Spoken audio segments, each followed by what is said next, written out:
I might not be able to actually go through my settings for the particular image, because what I found out on the internet or on YouTube is that a lot of people go for high-end shots from high-end cameras like Area, Alexa, and Red cameras. So those are the kinds of examples I see whenever I look at a lot of these color graders or colorists on YouTube. So I decided I'm going to be shooting my videos and do my practice with my own videos, as opposed to going online to look for um, any random clip to use for my color grading practice and all that. So here I am with this particular shot. It was shot in C-Log 3, Canon, of course. Um, then, um, if I come here in DaVinci Resolve, if you look at the settings here, if you want, you can screenshot this. This is the settings that I have, for my project settings. So I did for color science, I did DaVinci um, YRGB, which is the default settings for that particular color science. And then of course I shot this shot in in Canon Cinema Gamut / Canon Log 3. So that's basically what I have for this place. But that if you use a certain if you use a different camera, your settings that you apply to this particular portion is definitely going to be different. So you might want to look for what is applicable to yours, for all you guys who use S-Log for Sony cameras and all that. So basically I'm going to exit here so that I get started with the color grading of this particular clip. Now this is not like a tutorial. I'm going to start gradually, just making it seem like I made this up for a show. But hey, you are welcome to learn from this if you like. So basically, the first thing I do is to label my first node, which is CST, for color space transform. So I come to this portion here and I drag that particular plugin and I drop it in my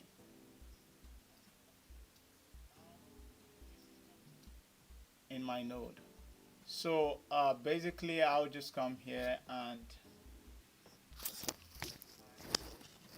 let me turn this off. So I'll come here and then I'll start putting the settings like I did a while ago. I shot this thing in Canon Cinema Gamut, and then I come here, I go to C-Log 3. As you can see, the image is already transforming. I'll come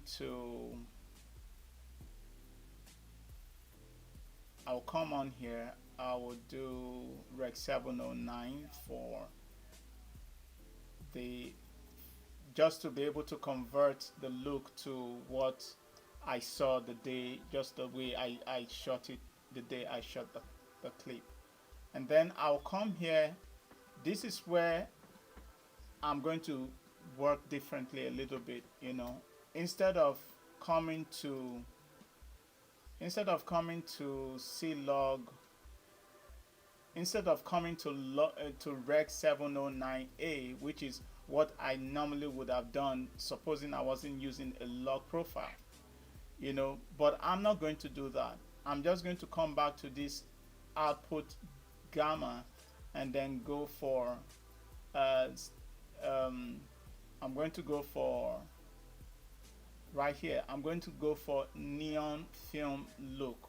So the reason I want to do that is because I want to use a Kodak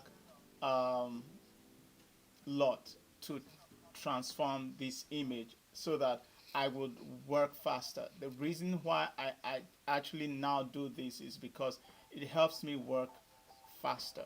And if you know anything about production and color grading, you want to be on time, with whatever project you're working on so that you can move on to the next thing. So basically, I will come to lot right here to the top of the page, and then I'll go to the very last one, which is called Reg 709 Kodak 20 Codec 2383 D65, and I'll take that and I'll drop it in my node right here. So I'll call this one lot.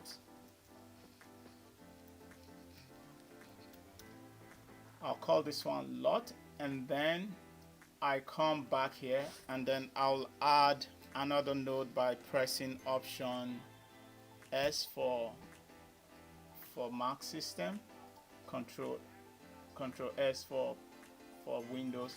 So I'm going to call this node exposure.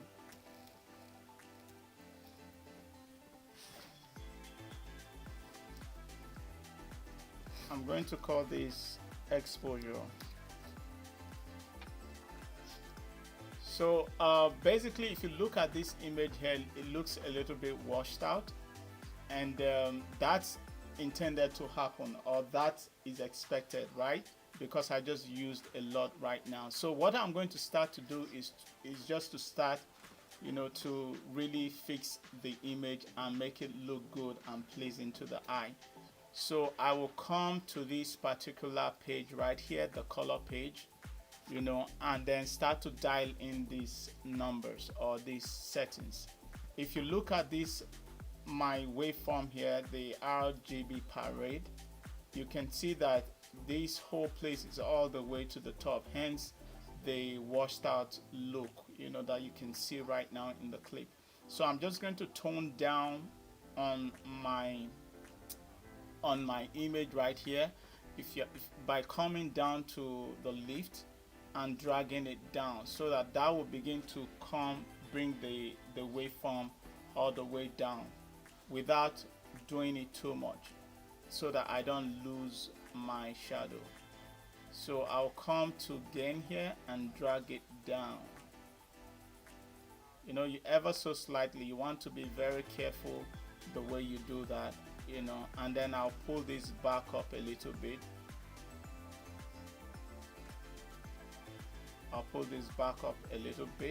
And sometimes I want to just achieve that middle point, this middle point right here.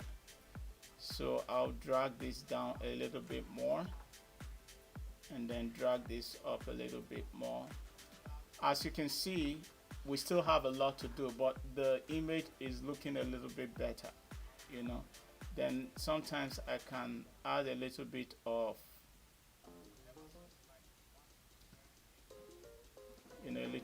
that, and then I'll pull that back up and then increase that right here.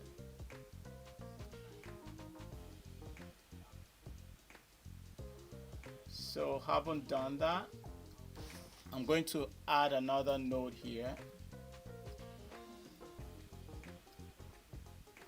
The way it's looking right now is still not there yet. We're still a little bit too exposed. So I might still come back to exposure and then bring it a little further down.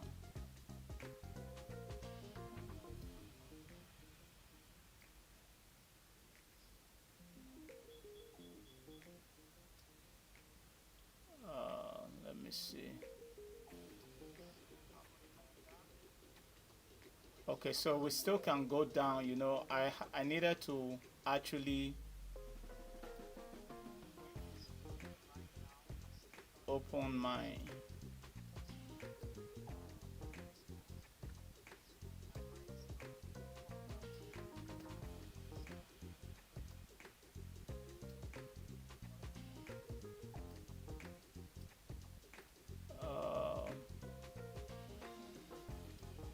so for the sake of this video, I'm not going to be talking too much. At some point, I'm just going to focus on trying to make sure this image comes out the way it should. And so for this node, I'm going to call it, I'll call it, I'll call this balance. I'll call this balance. At this point, I want to make sure that my balance is good. If you look at the waveform right here, the RGB parade, you realize that it seemed like the red in here is still plenty, it's still a lot of red on my image. So I'll highlight the balance and then come to tint here and just take it a little bit to, let me reset that to the negative axis, just a little, so that I knock down that red a little bit, not too much. I shouldn't do that too much.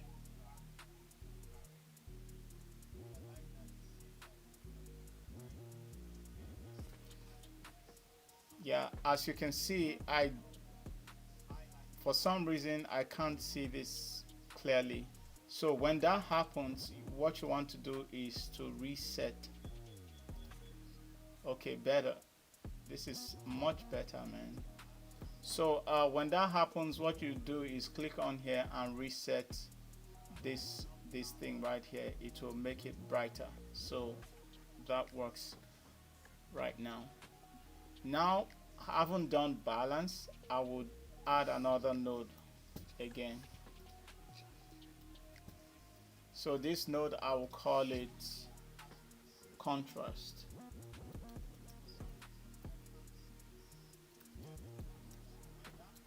I'll call this contrast. And then I would give the contrast a nice curve, S curve. We have to be careful with this one too. So basically, a lot of times what I try to do is I make sure that, you see the top here, looking at my waveform, RGB parade, of course, I make sure this top doesn't hit the roof, because if it hits the roof, what happens is that I begin to lose details, you know, in my highlights, and then if it hits the bottom, I begin to lose details in my shadows. So I try as much as possible to keep it in the middle and keep it as natural as I possibly can.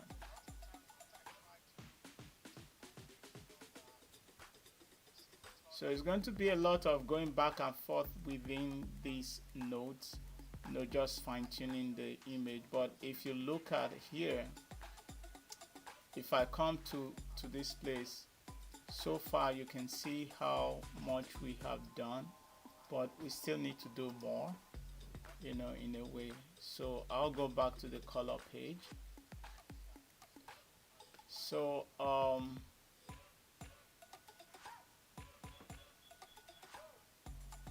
there's a lot of light in my face and I'm almost getting blinded by the light. It's too bright.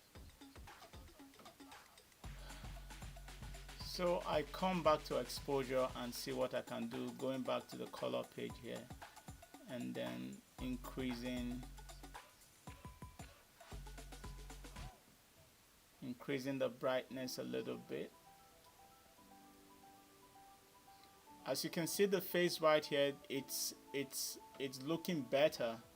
You know, the image is really coming out of that rough, dusty and ashy looking thing, you know.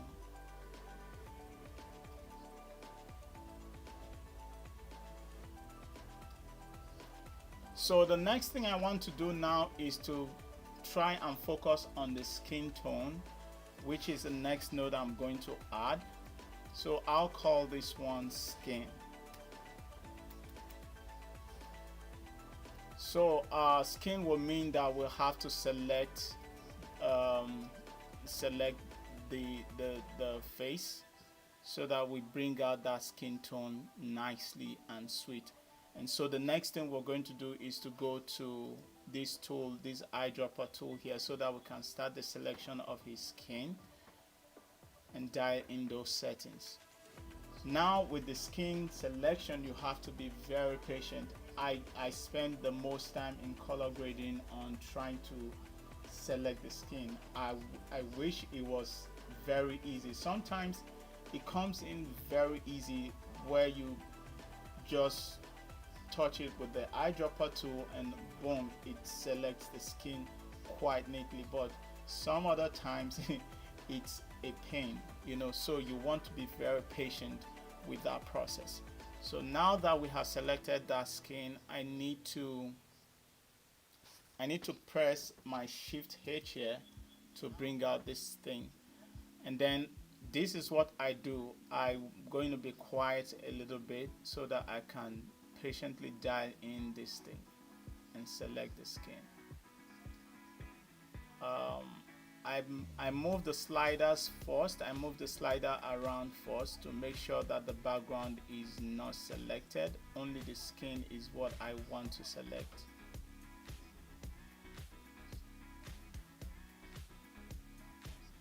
Even if it selects the phone, or even if it selects the phone, I won't mind because it falls within the same color tone. And then I will start pushing these numbers around. They are the ones that will help me really fine-tune this selection of the skin.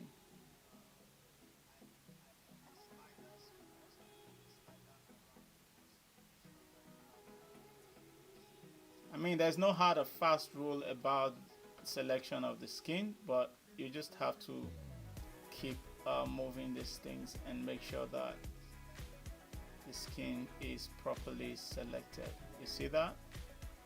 It's gonna go crazy. And then I go to high. As you can see, it's getting there. I move that. I go to the next one.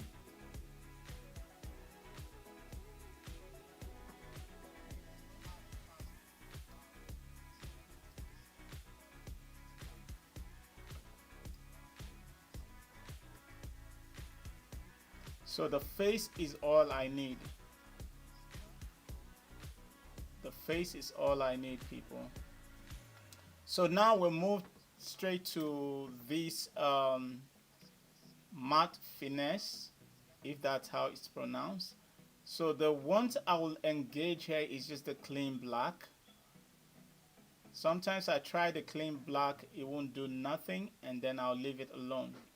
Now you need to take note that it might work differently for your type of image or the image you're going to be working on.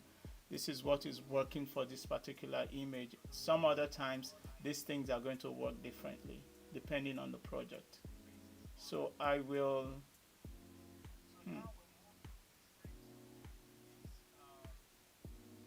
I'll pull this up. Then I'll go to the blur just a little bit. I never get the blur more than 10 on the slider.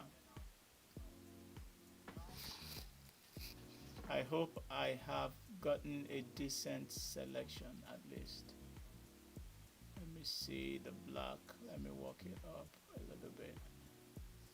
So sometimes you're going to select some part of the background. It's okay. It doesn't have to be that perfect. But what I mostly look out for is to ensure that my skin tone, which is the main target, is well covered, so others would just be corrected with all these other things like noise reduction or denoise.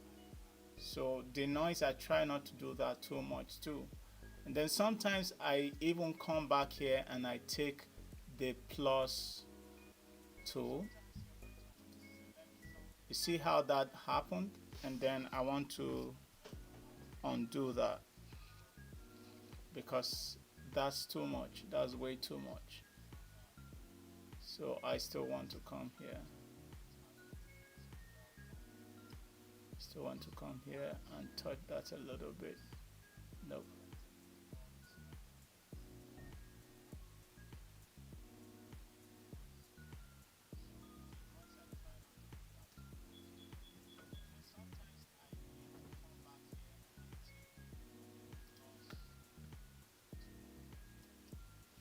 Nope. Like I said, it takes time to do this, man. So now I think I'm pretty satisfied with that. So I'll just now come to here and turn on Virtuoscope. Virtuoscope is what we need for our skin tone. So if this line is not already on, you want to come on here. You want to come here and turn it on, show skin tone line. So that's where our skin tone is supposed to fall on. But before I do that, I will have to add one more node here. This node, I'm going to call it,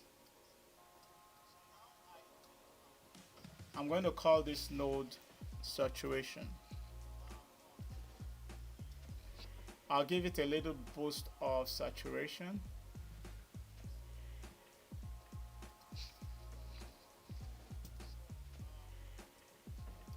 I'll come back to saturation and give it a little bit boost of the saturation by coming here and increasing saturation from here. All right, and then color boost will be set to maybe 5 for now. I mean, I can always come back and tweak that setting, you know, back and forth. You know, that's just the way I go. So I think I am liking what I see with that color, and with that color addition. It's looking good to me.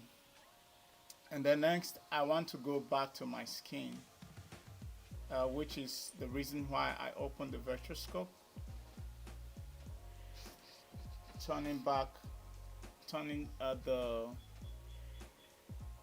the skin tone line on again. I don't know, for some reason I need to reset the Virtuoscope again, because I barely see it. Reset and then bring back the skin tone line. I barely see this thing right here, but there's no problem. I'm just going to go on and tweak the settings for the skin tones. Now, one thing about skin tone accuracy is you want to get your white balance correctly in camera, you know, because when the camera white balance is well calibrated, you're not going to have so much problems with having accurate skin tone in post. Sometimes I just brush through this particular phase because, you know, I try as much as possible to do the best, you know, nailing my white balance in camera, so that when it comes to correcting my skin tone, it's just a walk in the park, you know. So basically, you probably want to do the same. I don't use auto white balance. I try not to. If I can avoid using auto white balance, I try not to use it. So you want to take note of that. So for this, I will come to here and then highlight that again. And then usually once I highlight that, I come to the log wheel here. And the log wheel is what I use. I'll just touch it a little bit.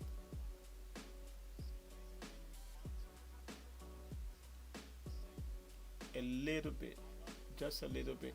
The only thing I want to do is to come to the mid-tone right here, the mid-tone wheel, and push that along the line of the skin tone, which is red. I'm not sure why this double line is here. The one on the line is the skin tone. I'm sure it's speaking from the grass. It's picking that yellow from the grass. So I am not I'm not scared of that. So I'm fine. Once this other one is within the skin tone line, I'm good. So basically, when I turn this off, you can see the image is looking good already, even though it looks a little bit if I highlight it right here, you can already see, but this is good. What I want to do now is to make sure that I reduce all this thing happening around here so that the focus will be on him. And the way I achieve that is using something called vignette, but I'm not going to do it the way I normally see it done. I am just going to try as much as possible to finesse it. So what I'm going to do now is I'm running out of space, but we're going to do this. I'll add another node right here.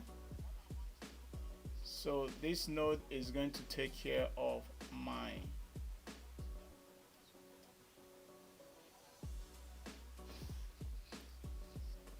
okay, so let's see. I think that node, I want to add it. I want to put that node after the lot. So I bring my lot here and then add a node. So this node is going to take care of the vignette. It's going to help me work on his face. I see people do this, right?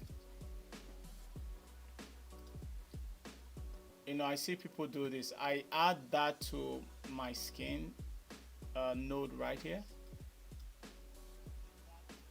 I mean, I have done this too, but sometimes it can be a little bit tacky,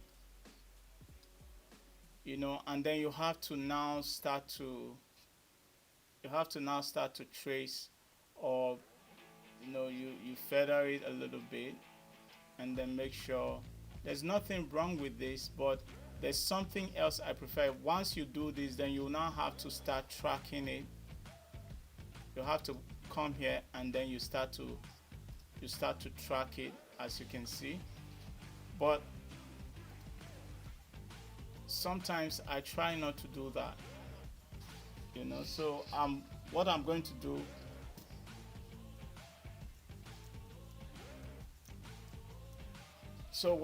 do, is, instead of doing that, I'll come here and then add a vignette around it by coming to this particular tool again, and just the aim and purpose of this is to reduce all these side attraction. I want to put the focus on my subject here, so I will increase this. I'll increase that and open the feathering. Maybe that's too big.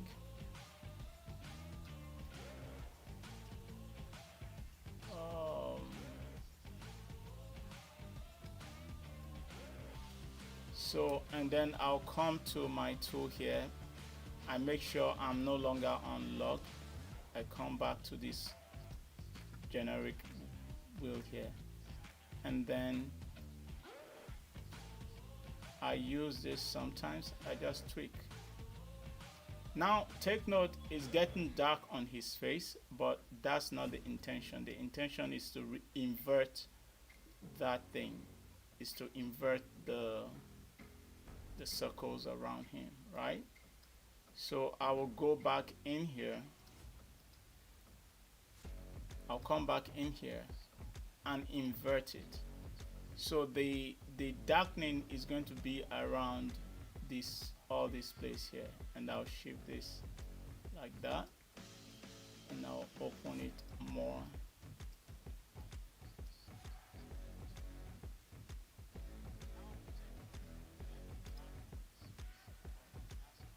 so that it's not too much, but it's just a way of, I'll come back to contrast here and maybe darken that thing a little bit.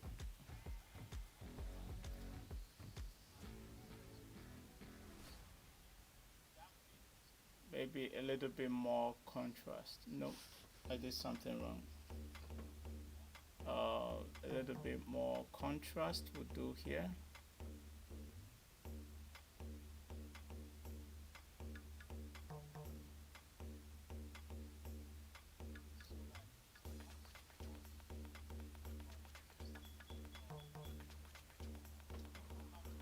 I mean,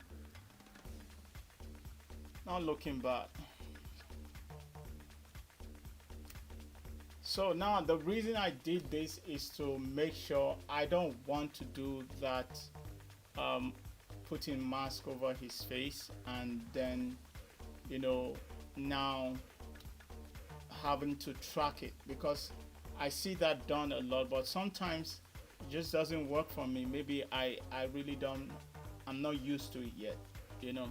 So, but this is a safe place for me to a safe route for me to take, because if I do this, then I don't have to reduce my color grading to that particular portion on his face.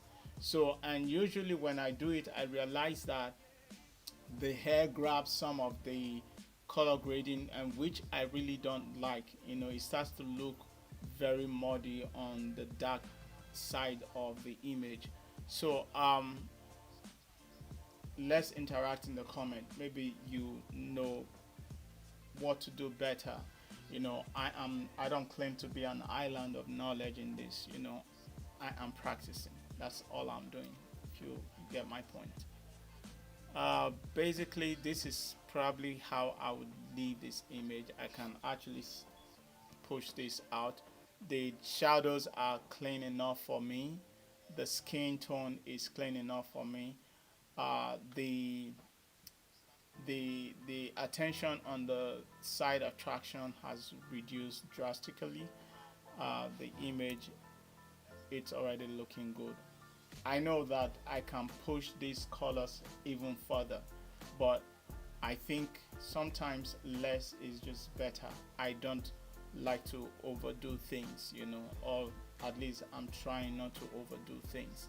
So if we look at the before and after here, it's come a long way from where it was, or from where I started, you know. So basically this is how I want to color grade, you know, and I want to keep getting better, you know.